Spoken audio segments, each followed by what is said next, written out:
All right, we are live, guys. I gotta be honest, I'm excited to be here this week and talk plants, get my brain off all the other stuff that's going on in life. So, yeah, looking forward to this. How are you doing today, Brandon?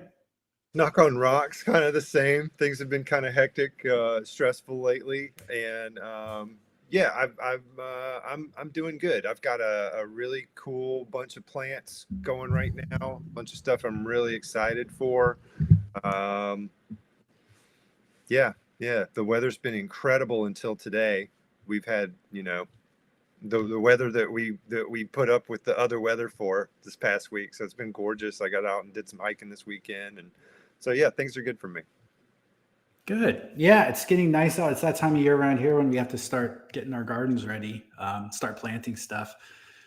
So, yeah, I'm excited to hopefully find some time for that. Just some housekeeping stuff before we get into the Q&A. And again, feel free to put questions in the comments section. And thank you to those that tune in every week and join us. So a couple things. We have the conference coming up. That's going to be September 5th through the 7th at Collective Elevation in Bozeman. Would love to see folks there. So that's really exciting. We also have the Westport mix out. I know a lot of you guys that are also Chad Westport fans, and so we've been shipping that out lately. I'm pretty excited about that. I actually packed a bunch of the orders myself because I was down there at the warehouse, and so that was a lot of fun getting to send those out the door. What else? So the conference, the Westport soil. Oh, I'm going to be traveling the next 2 weeks. So there's a solid chance that I might miss the next 2 weeks of this, but we want to keep it going. We want to keep this time slot for people that have been tuning in because we appreciate you guys. So it'll be some combination of Brandon, Dr. Ben Higgins, or Chad. So we can, we'll have someone on during this time slot on one of the two channels. So Somebody will be here. Yeah. And yeah, I guess that's it. So let's dive into some of the questions. One question that popped up last week was trying to remember because they posted it on our YouTube channel, and I wanted to let you answer it, Brandon. I believe it was, can I use AgSil with RO water? Yeah, so And I think they mean like, do I need to pH it, or how would I pH it, or do you want to kind of answer that one? yeah, so potassium silicate is highly reactive. And so last week somebody had asked about could they pH their concentrate, and it would take so much, and it would lock out. So you don't want to pH the concentrate. You always want to apply diluted forms of potassium silicate to a reservoir or whatever, and then apply a diluted pH adjustment to it as well. So leave plenty of water at the top of your reservoir to do that. But if you're going to use RO water with potassium silicate, are they asking can they buffer with it, or are they just wanting to use it with? I'm assuming they I just think want they to wanted use to use it with it. Let Yeah. me see here if I can find the question really quickly for you. But I think that was essentially like, can I use it with RO water if I need to? Yeah, and so Tad and I regularly recommend folks to buffer water, RO water with something. I joke that you could spit in it, but you want something a little cleaner and more technical. A half gram of gypsum per gallon is a great way to buffer your RO water. That's a pretty low amount, and so you're going to have a very dilute ionic solution there with calcium and sulfur in it. Ideally, if you've got salt background, that potassium silicate always goes into the reservoir first. And so,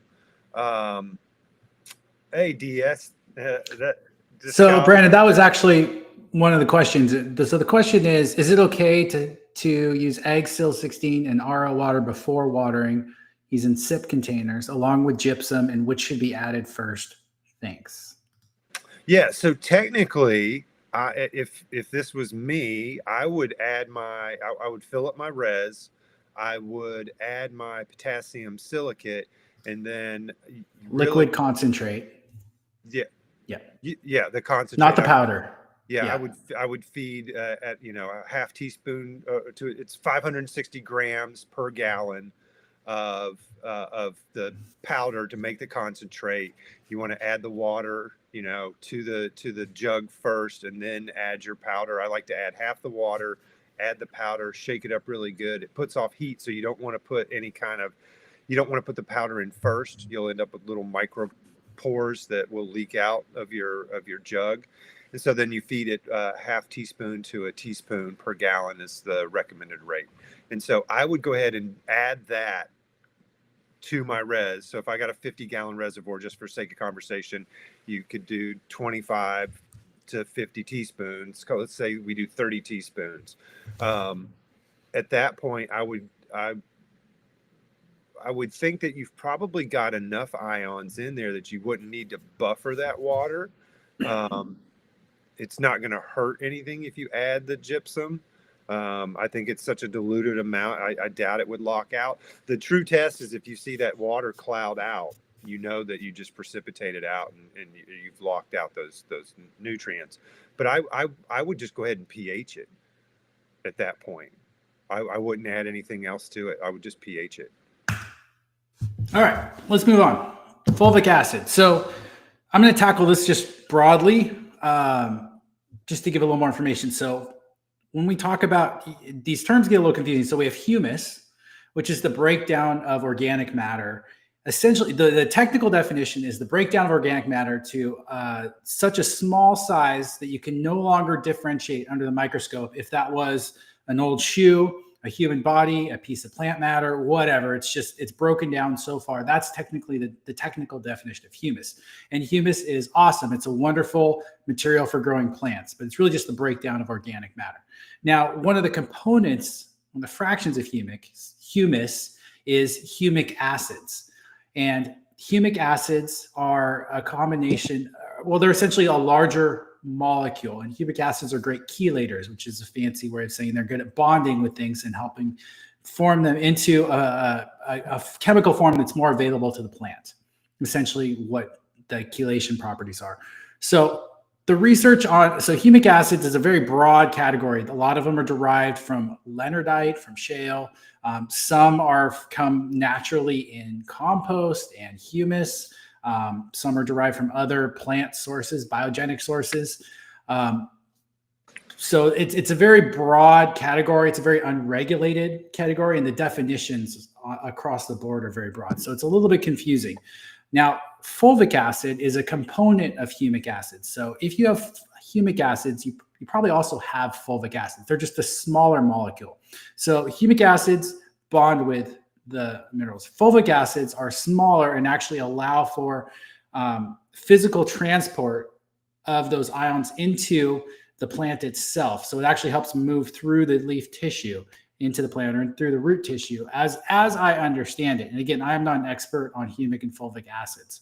And that's a great reason to use them when you're doing foliars. Sorry to interrupt. No problem. So I don't personally use humic and fulvic acid all that much in my grow.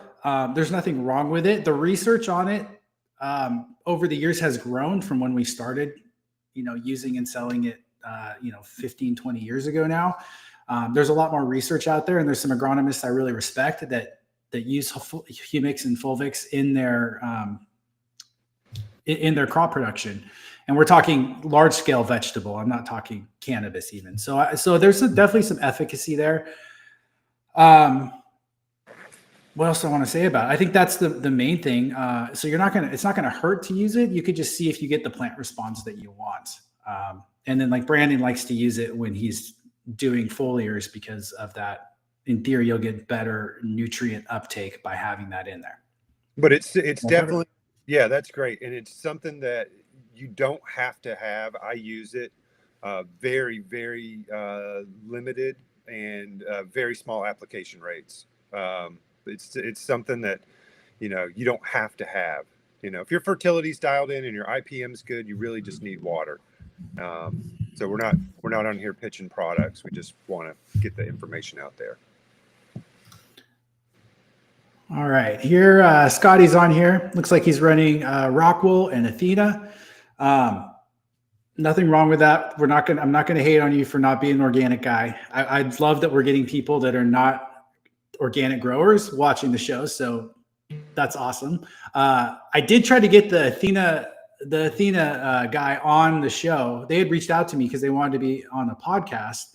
And then when I talked to him and talked him into doing organics versus salts, friendly debate. And after we set it up, he totally ghosted me. So hopefully we can get him back on the hook at some point, because I think that would be a really fun conversation about the pros and cons of synthetics versus organics. But let's answer his question. So what do you think, Brandon? You're much better at this than me. I'll let you take this on. Would rust spots be a calcium deficiency? Yeah, so it could be. It could definitely be. But when you say that it's on older leaves moving up the plant, so when we're diagnosing a plant visually, what the deficiency is, the first thing you want to look at is where on the plant is the problem starting, because that's going to tell you whether it's mobile or immobile. If it's mobile and can be translocated from the bottom of the plant to the top, you'll see the deficiency at the bottom, and that's nitrogen, phosphorus, potassium, and magnesium. Magnesium's super easy. It's interveinal chlorosis, just the tiger striping. Nitrogen's pretty easy. We see some weird things with nitrogen sometimes, but it's usually lower leaf yellowing and leaf abscission. The leaf just pops off before it goes necrotic or dead. And then phosphorus, we'll see purpling and we'll see splotching on the lowers. And so my guess would be that it's most likely phosphorus if you're seeing necrotic rust spots on the lowers. If it was calcium, it would be more on the margins, and it would either be created by, you would see it at the top of the plant if it's not getting up into the plant. Most people have sufficient calcium, but it's a large molecule. It travels in the xylem, so it's completely dependent on transpiration. So if your VPD's off or you've got strong fans blowing directly on leaves, you'll see calcium deficiencies induced there, and you'll see that necrosis. But so my guess is if you've got lowers with spots, you probably got a phosphorus deficiency, which is really easy with rock wool and salt to fix. I will add, if you are growing in organic soil, a lot of times these deficiencies can be related to your watering. So it may not even be a lack of fertility in your soil. It may be a over or under watering situation where the nutrients aren't making it up. So just keep that in mind for your organic guys. Yeah, it's not a lack of fertility, it's a lack of solution. And Tad and I've seen it in a lot of gardens where we just told them to up their watering and all of a sudden it disappeared. All right, so re-amending potting soil. I add oyster shell, basalt, gypsum, insect frass, and 444, which would be a general fertilizer that's 4% nitrogen, 4% phosphorus, and 4% potassium. And then I top feed fish shit, which is a brand of fish fertilizer. So I just wanted to touch on this one. It's not really a question, but if I'm amending soil and I'm not soil testing, I would hope to have like an EC meter and a pH meter, hopefully at the very least, as tools in my pantry to let me know. So the EC meter will tell me overall about how much fertility I've added. And then the pH meter just tells me if I'm in a range that's going to allow the plants to take up nutrients optimally. And I want to make sure that those two things are balanced. So the oyster shell is going to raise your pH. It's going to give you calcium. And that's a great tool if you are in peat moss, because you do need to get your pH up. One thing that you can keep in mind is you don't necessarily need to be oyster shell. It could be agricultural lime. They're essentially the same thing. The particle size is going to play more of a role in availability than the difference between those two products. They're both mined products, and they're both like 99, 98% calcium carbonate. As far as basalt and rock dust go, I know they're really popular in organic gardening. I used to use them a lot. I've moved away from them. I'm not using them as much because rock dust in general are going to be bringing in heavy metals, and they're not very available to the plant either. So I'm not getting a lot of like fertility out of them. I may get some trace minerals over time, but it's going to be a long time before those come available. So if I was building an outdoor bed, for example, maybe I would add a cup or two in there just to have something in there. But in general, I don't think it's doing you a lot of good. Gypsum, insect frass, love those amendments. 444 is perfectly fine as a good general fertility addition if you use it in the right concentrations, and under amending so that you can then add nutrients is always the way to go. So just wanted to comment on that. Okay, this is a good one. So this person's been doing essentially a third, and a third using Coco instead of peat. I have a lot of thoughts on this, but I've been talking. Brandon, do you want to say anything about Coco versus peat? I want to say something about the 1/3, 1/3, 1/3 recipe, where I tend to like my compost, and I know you're on that same boat. I like my compost fraction to be less than 33%, because we tend to find that those mixes end up being kind of mucky and they don't drain as well. I like them fast so that I can, I have several things that, we preach water only, but I've got my little secret sauces I like to add and stuff. And so I don't want a bed that just holds onto water forever. That's okay. Our base mix, I give it freely. It's about 50% peat moss, 15% compost, 34% pumice. And in our mixes, we do 2/3 medium and 1/3 large pumice, primarily just to reduce the amount of fines that come in with the medium pumice to allow for good drainage and porosity. And then we'll usually put in around 5 to 8% biochar in that. And that's our typical base mix. And we might adjust the compost percentage fraction a little bit, we'll get a little bit of earthworm castings in there too. But that's our general recipe for a base mix. Now, Coco versus peat is interesting though. So there's nothing wrong with using Coco. One could argue the sustainability of it because of the high fossil fuel cost to get it here. They've sort of fixed the salinity issues with washing Coco, which is really good. Yep. The biggest issue I have with it is it starts at a neutral pH. So if I'm already starting at 7, that means I can't put as many cations in. I can't put as much calcium, magnesium, potassium that I want to add into the mix. Biochar, all of those things are going to raise my pH. That being said, there's nothing wrong with it. Now, if you were going to go, since we're talking about all types of ways of growing here, if you were going to grow with like a bottled nutrient line, Coco is the way to go, because they're going to adjust for the fact that you're starting at a very neutral pH, and the physical substrate is great for growing. So if you're going to do a bottled nutrient run, Coco makes a lot of sense. But if you're building living soil, if you're doing your own soil recipe, I think there's a lot of advantages to peat. Peat also is biologically active. Coco coir is not. Peat's coming from North America, and I actually had a whole podcast on how sustainable it actually is. And I learned some stuff. It's actually more sustainable than a lot of the options out there in the industry. So while I am a fan of peat, because of the low pH, because of the biology, because of the fact it has a lower fossil fuel cost to get to me, and it is regenerative to a certain extent. There's nothing wrong with using Coco.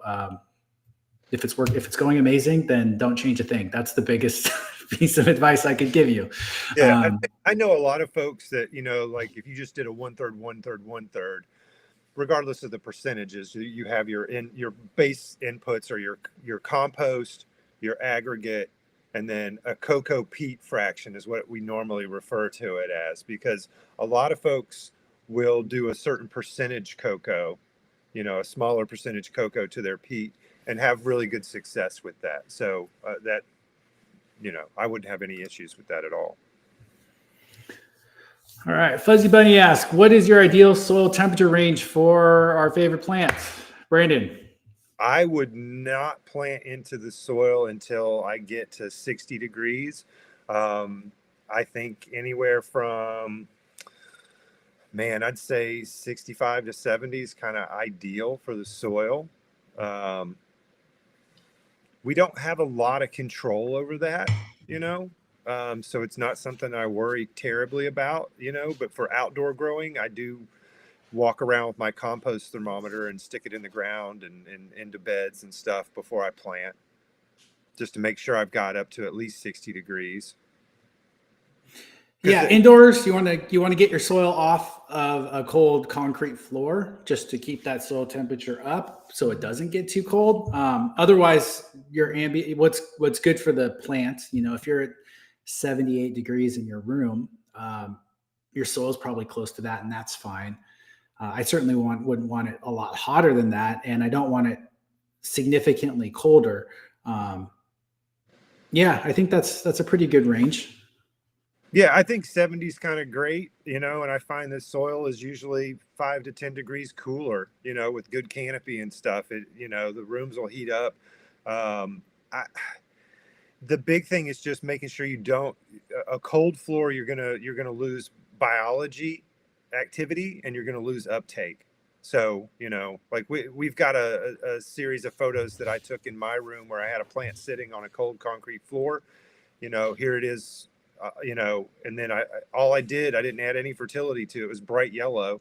I just got it off the floor, and it greened up immediately. And so I took pictures over a couple of days, and the change is dramatic. And so just making sure you're not on the cold end is the important thing, because there's not a lot you could do on the hot end. Yeah, and we've talked about this, like with tomatoes. I see, like right now, this time of year, everyone's going out locally here in the Seattle area and buying their tomatoes, and it's way too early unless you have a greenhouse. And people are putting out their tomatoes, and tomatoes will just sit there. They're not going to grow. It's too cold. And then I could go and buy a tomato or start one from seed in another 3 weeks and take that tomato, if I same start from the same store and put that tomato out, same size, and that tomato is going to out yield and outgrow the one that was sitting outside for 3 weeks. And it's the same with cannabis. So soil temperature, air temperature plays a pretty big role in plant growth, and the additional cold stress that you get by putting a plant out too early is only going to stunt things overall. Though with cannabis, you may get better, cannabinoid expression down the road from that stress. That's something we're still learning about, what targeted stress looks like in terms of secondary metabolite production. In fact, I'm working on a podcast right now to publish, hopefully today or tomorrow at the latest, with Dr. Michael Gutensohn, who specializes in VOCs and secondary metabolite production. And he shares some of his research with hemp. So, all right, you're up again. I watched an older talk Brandon gave, and he mentions positive results using potassium sulfate week 3 and week 6. Could you elaborate on that, please? Yeah. So, we do soil testing at KiS and provide soil analysis to folks. And so I've been lucky to sit in a position where I can look at thousands of soil tests a year. And the one thing, they're never similar, but the one thing that I saw across every single test is everybody's low on potassium. Potassium is a weird uptake mechanism. You want it, close to a 1-to-1 with nitrogen. So you want a lot of potassium. I am aggressive with potassium, but coming in with, you can safely come in with like a half a cup to even a cup of potassium sulfate in 90% of the gardens I look at week 3. So a half cup to a cup per yard. It's 202 gallons. It's not a lot, but depending on, when I do a third application of potassium, that's usually when I'm working really closely with a grower who's taking additional tests throughout the round, so we can see where they're landing. So that's kind of based off of, more data, but you can safely add a half cup, pretty much everybody per yard, and it just helps with your harvest metric. Cool. Sorry, I was just looking at the next question on here. I skipped one. Let's see. Do you want to tackle this? It says, I just about to transplant, discovered I have lots of grubs in my oldest bed. Is that an issue that tilling won't handle? Yes. So obviously you could potentially kill some of them with a broad fork or a tiller, but grubs are usually there. You know, we usually find grubs where a tree's been removed and there's old feeder roots, and they're eating those roots. And then that's, you know, and you usually don't know you have grubs. You know that you've got moles or, you know, something that's eating the grubs.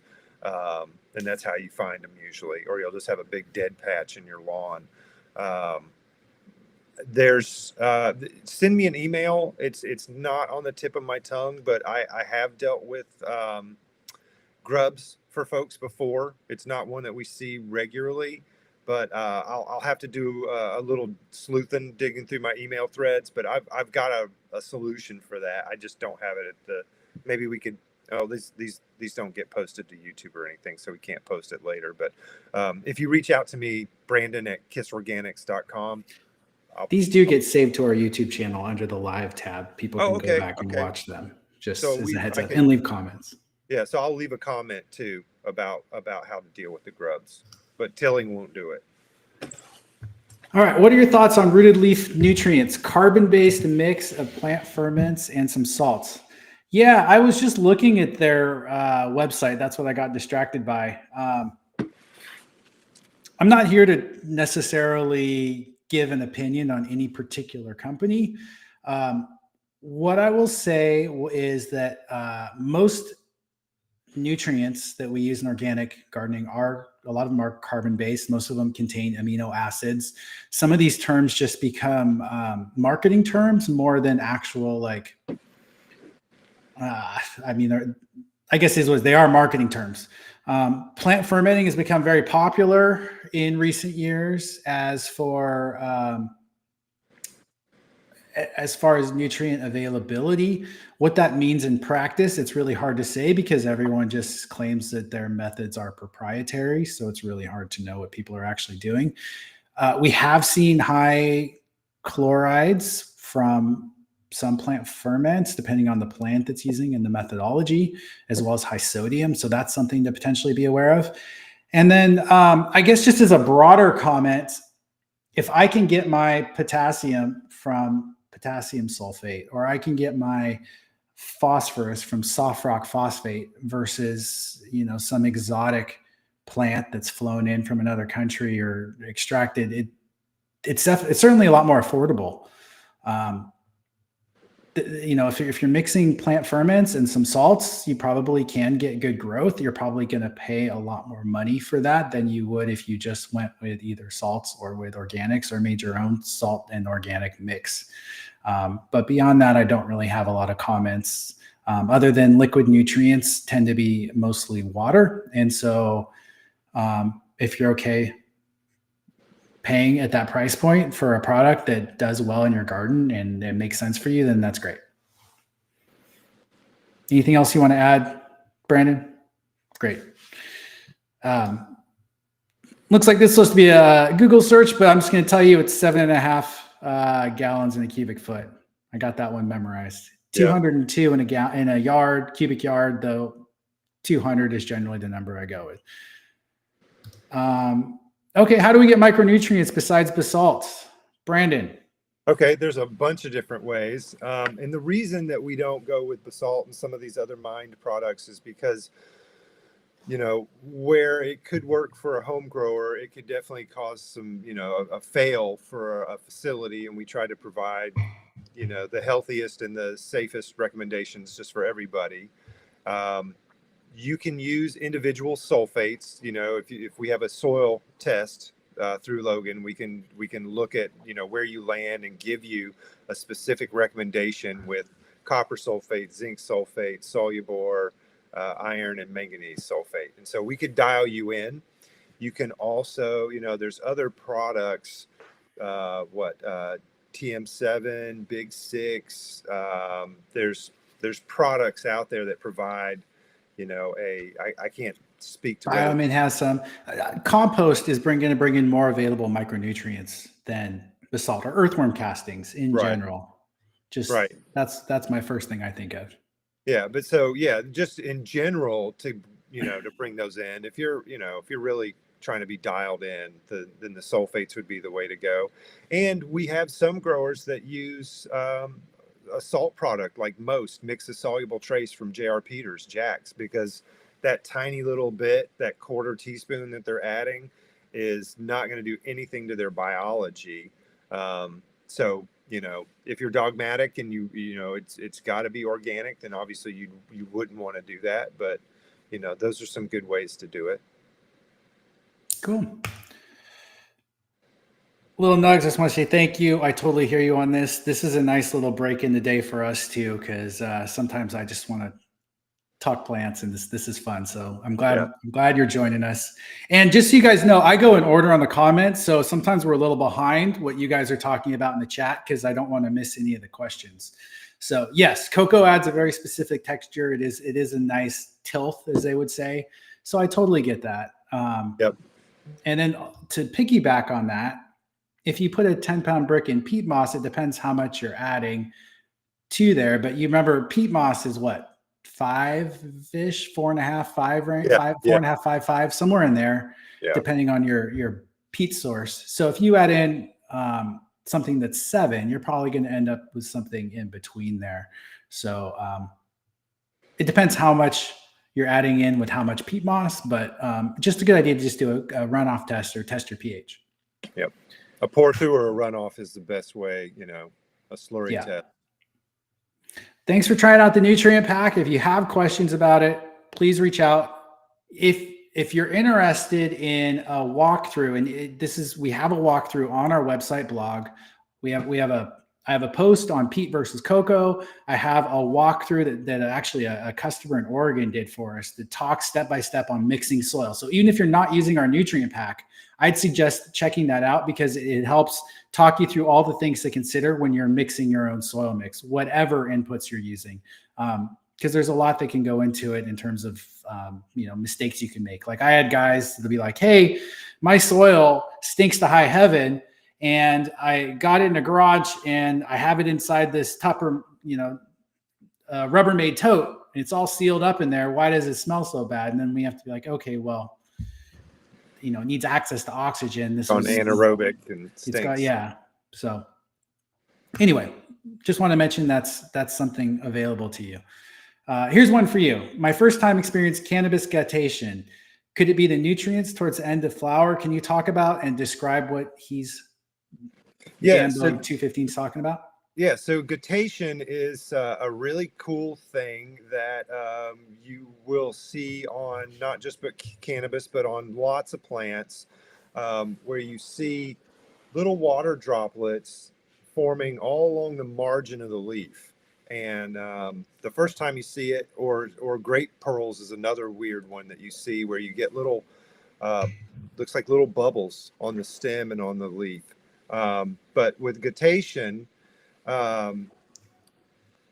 if your osmotic pressure or stress was really high, it usually just happens from over application of water. You've got a really wet bed. That's normally when you'll see gutation. You'll usually see the grape pearls when you've got high osmotic stress. And so I don't know. It could potentially have something to do with it. But the only times I've seen gutation was when it was a bed that was kind of flooded. And typically we're not adding a lot of nutrients towards the end of flower anyway. You typically are backing off at that point, just as an aside. Yeah, the time I saw grape pearls, I had really high osmotic stress. And so I think it's two different things. So, Lil Nugs, I just want to mention that there's different grades of peat that you can get, and so some will have larger fiber sizes. So that is something you could look into. Is it true that sulfur compounds and fertilizers where plant expressions come from? So I assume what you're talking about here are secondary metabolites, terpenes, esters, alcohols, those sorts of things. Do you want to touch on that, Brandon? Yeah, sulfur is the the primary element responsible, the building blocks for, like Tad just said, terpenes, esters, alcohols, your volatiles, the things that smell good, like when you do the smell test, what do you smell? And if there's not adequate sulfur, you're not going to have full expression. And you'll see it with floral plants. You'll see these, and some people do it on purpose. You can get, you can have a bright red flower, restrict sulfur, and you'll end up with a pink flower. You could have a purple flower that looks lavender or blue if you restrict sulfur. And so that is where, and you obviously there's going to be other elements, but that is the driving one. Yeah, there are other elements tied to secondary metabolic production. Sulfur, I've always associated with that gas smell that people talk about with cannabis. But VOCs, volatile organic compounds. And it's for the fruit. It's for everything. It's for any of the volatiles. They'll have sulfur required. And just to kind of piggyback on that, your other question, is potassium sulfate an individual fertilizer? Yes, it is. And so it's potassium sulfate. It's a mine product. It's 0050. So it's 50% potassium, and it's very available to the plant. It's one of the easiest ways to manage and get potassium affordably into your grow.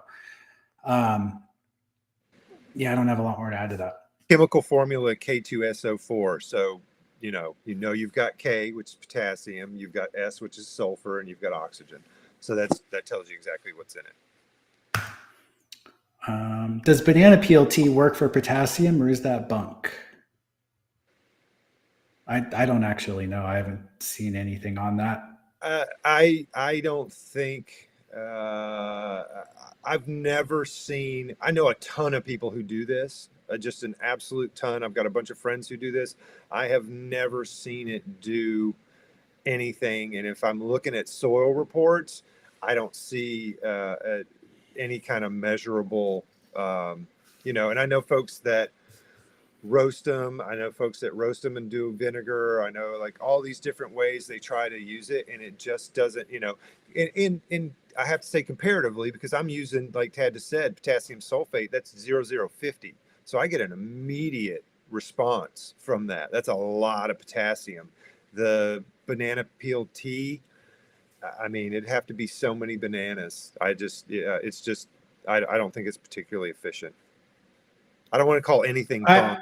I don't know where bananas store their potassium, if it's in the fruit, like the flesh, or if it's in the peel, how much potassium it is. And again, with any biogenic or plant-based nutrient source, like we think of bananas as a great example. We say bananas have potassium, right? We know if we eat a banana, we're getting potassium.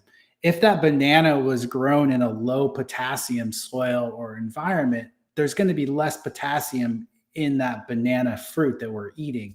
And that's something that I don't think we always consider. We just think we're getting, we see a label in our grocery store, and we assume that that's exactly what's in the actual product. But in reality, it's not necessarily quite that neat or black and white. So how the plant is grown is going to impact what it's able to uptake into its fruit, which impacts what we're actually consuming or what we're making our tea out of in this case. But yeah, I don't know. I'd have to research it or see if you can find some more information on it online. Good question though. Yeah. All right. Lawn question. Okay. What do you do for your lawn? Now, I'm not a turf guy, so I want to preface it with that. Why do you ever have to fertilize so this is a good general question. So if you're cutting your lawn and you're putting the biomass, the clippings back onto the lawn, in theory, you have a closed system, more or less, right? That's I think what this JK is getting at, this person is getting at. Yeah. So why do I have to add fertilizer if I'm just allowing everything to go back onto the plant? And I can give some thoughts on this, but I didn't know if you had anything you wanted to share. Yeah, primarily you don't. For the most part, you don't. And then the other part would be intrusion. If you're in a I lived in South Carolina for 25 years. We get monsoon rainstorms every single day. If you live on a hill, a lot of that's going to wash away, and so you may have to, apply some fertility. Grasses don't require much, so, if it's just a typical lawn, you've got some azoysia grass or, whatever you've got, but so for the most part, I don't do anything for my lawn. I have, I do get some deer manure just because I have deer in my yard all the time, but it's not anything sizable. So I don't really feed my lawn. I try to make sure that I cut it before it sets any kind of weed seeds or anything like that, but that's really all I do. Yeah, I think there's a few things that go into this in terms of one, you're going to have leaching from heavy rain. So you're losing some nutrients out of, if we think of this like a closed system, it's not truly a closed system. It's kind of why just to bring it all back, this is why we have to fertilize with cannabis, because even if you were to chop and drop, you're still removing from the room your actual cannabis flower, those buds. And so that nutrient that was used to make that, those minerals need to be replaced over time, or eventually you'll have a deficiency. So it's the same thing with a lawn.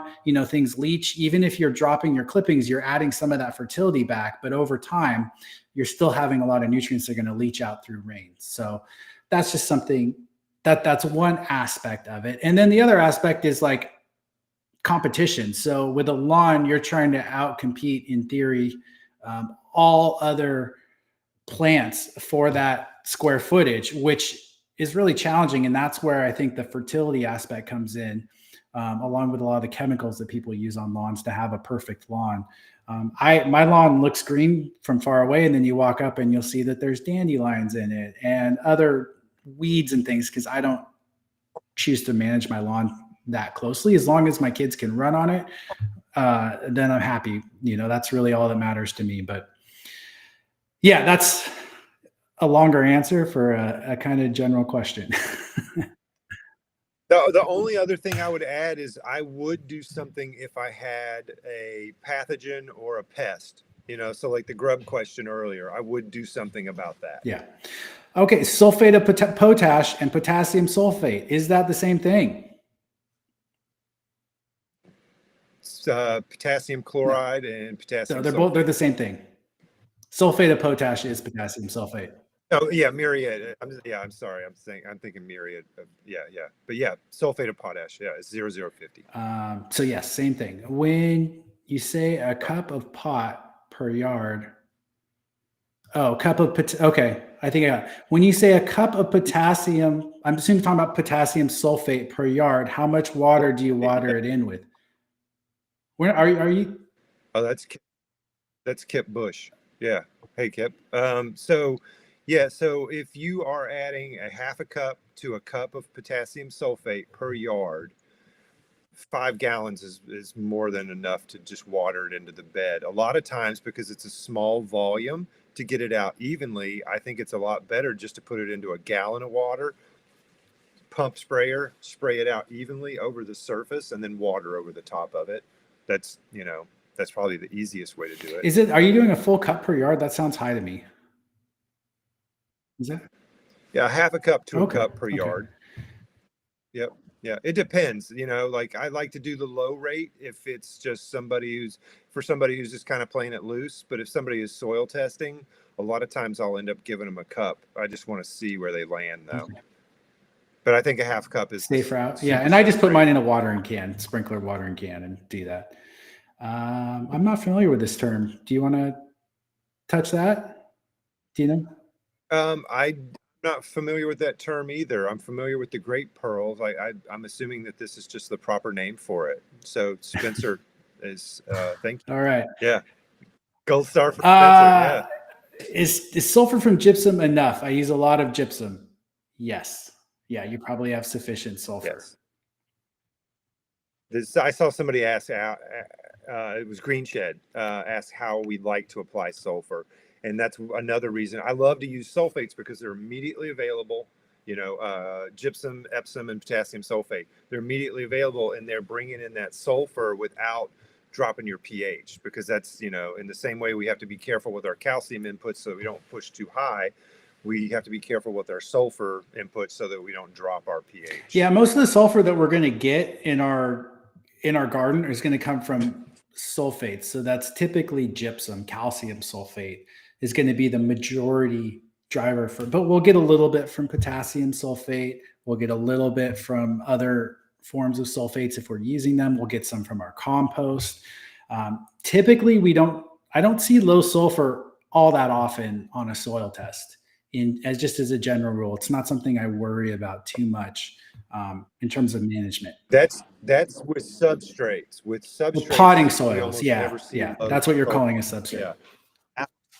Yeah, outdoors. You know, I'm old, and so I don't know. When I was a kid, people were having to add sulfur, or were not having to add sulfur to outdoor soils because we had acid rain. We had these sulfur emissions from factories, and thanks to the EPA, we cleaned that up. Now we're finding farmers have to add sulfur in some form because they're severely depleted now. So it's, you know, it's just an interesting conversation that we cleaned something up, but it impacted farmers. But indoors, we don't worry. Isn't that because of rainfall? Yeah. Yep. Yeah. Acid rain. We cleaned it up. The sulfur emissions. All right, David says banana peels seem to work well on his staghorn ferns. I have no idea what staghorn fern potassium needs are, but again, with everything we talk about on here, if what you're doing is working really, really well, you can ignore everything we're saying. Like at the end of the day, there's so many ways to grow this plant, as you've seen just from the conversations we've had today. So well, you and I love that you and I are on these because a lot of times we'll have different approaches. That's true, you know, and we work for the same company. So this, you know, I'm going to out someone today. This is funny. So I got a call from Don Marshall, who has been on the podcast. He's sort of like my gardening hero. He's been my mentor in a lot of ways. The man knows more about plants than I will ever know in a lifetime. He's phenomenal. And he started, if you haven't listened to the podcast I did with him, I highly suggest going back and checking it out. But he founded a horticulture program at a college, 40 years ago now, and taught there for, 30 or 40 years, and then retired. And I'm working on a botany course with him. Brandon's met him. He's had some health challenges recently and work in the yard, but he called me because he's doing this Charles Dowding method of vegetable production, because he actually went to England last year and took his course, and it's a very popular method. And one of the things that they do in this is Charles Dowding plants into straight compost his seeds, and he just he doesn't do anything else for fertility. That's his fertility, and his plants look amazing. And so Don was doing it this year, and we had talked about this. He's like, I don't know though. I feel like, if my compost isn't, as good as his compost, then I might have some fertility issues there. And he's like, he just went full in on it. And he called me. He's like, I'm seeing some chlorosis and some issues. I think it's phosphorus. And he's like, so how do I get, good available phosphorus and again, he's growing vegetables. So he's like, my plants seem to have worked their way through the compost. And then they, once they hit the soil, they seem to green up a little bit. So I thought maybe it's a fertility issue with the compost. And I was like, okay, well, is your compost hot? Well, first of all, I was like, I can't believe you're asking me anything to do with plants because you're the expert here. And he's like, yeah, but you're the cannabis guy. So I just figured you would know, because anyway, it was fun. So what we went through though, I think is interesting. So being that it was straight compost, my first thought was, is this compost hot? So there could be sufficient nitrogen there, but it could be cycling because we've been cold. So if he put down this compost in the winter or beginning of the season, that compost may have not cycled nitrogen just because the soil temps have been too cold for it to cycle, in which case it could start cycling now. You get an ammonia smell, and the plants could yellow and go chlorotic, even if there was fertility in the compost. So He said, no, I put it down last fall, a long time ago. It's probably fine. I even side dressed some nutrients, but I think I'm low. So what I told him was, well, what I would try is some CFOS, which is just a fish hydrolysate that's a little bit higher in phosphoric acid than some of these other ones. It's sort of a cheat code for getting phosphorus into your soil quickly, because most of our phosphorus options are to take a long time or just not very available to the plant. I see, Chris on here mentions using Mammoth P. That's a good option. They're no longer in business, so we use one called Microbial Mass now that we really like. And the founder of Mammoth P is now working with Microbial Mass too. But this is a vegetable garden, and I just know he's not going to want to spend that for his vegetable production. So anyway, it's fun to play plant detective and figure out what's going on. And one of the things I told him was like, I'm so glad to hear that when I'm, 65, 70 years old, there's still going to be challenges. I'm still going to have things about plants that are going to amaze me and challenge me. And that's one of the fun things about this industry. Spencer's familiar with it. It's this no dig method. I'm with you, Spencer, but I will say Don went there and Don said that garden looked phenomenal. And what he was doing is really working there. Now, whether or not it works everywhere in the world is a great question, but he's going to try it this season. And so I'm super excited to see the results. He said his lettuce looks phenomenal. So yeah, just wanted to share kind of a fun story of, my mentor asking me a question, which felt really good. Nice. Don's great. That's got to be good. Yeah. Cool. Well, guys, I don't know. I don't see, it looks like I'm all caught up on questions. Brandon, did you have anything else you want to add before we sign off for the day? No, I think that's it. I'll be back here next Tuesday with either Chad or Dr. Ben, and we're still trying to talk to folks about the convention in Montana in September. Yeah. But yeah, that's about it. Yeah. Oh, Chris, thanks for the Westport blends. Yeah, if you haven't seen it, Chad has a video growing in that Westport blend soil on his channel. It's probably like 4 or 5 videos back now. He shows his harvest. He shows the whole process from seed all the way through. And yeah, the one thing I will say that we could not solve is the soil is heavy, so shipping it is a challenge. So if you go to add it to your cart and the shipping is too high, I'm just going to pre-apologize. We pass on our negotiated UPS rates, but yeah, it's just shipping soil is really, really hard. I will say that it has all the fertility you need and that you shouldn't have to buy soil again. You can reuse that soil over and over again. But if you're far away from Washington State, it may not be worth it. And that's where some people, and again, there's a lot of ways to grow a plant. Some people will try out our nutrient pack where you buy like Pro Mix and add a little bit of earthworm castings in the nutrient pack, or I don't know, even something like Happy Frog is another option, just a low fertility mix that you can find locally or make your own, peat, compost, pumice or perlite mix. And that will allow you to grow with essentially what we're putting into our soils here locally. So yeah, Pro Mix, compost, and some aggregates, the easiest mix you'll ever make. Cool. All right. Well, I want to say thank you to everyone for tuning in today, and we'll see you again next week. Have a great rest of the week. Have a great one, guys.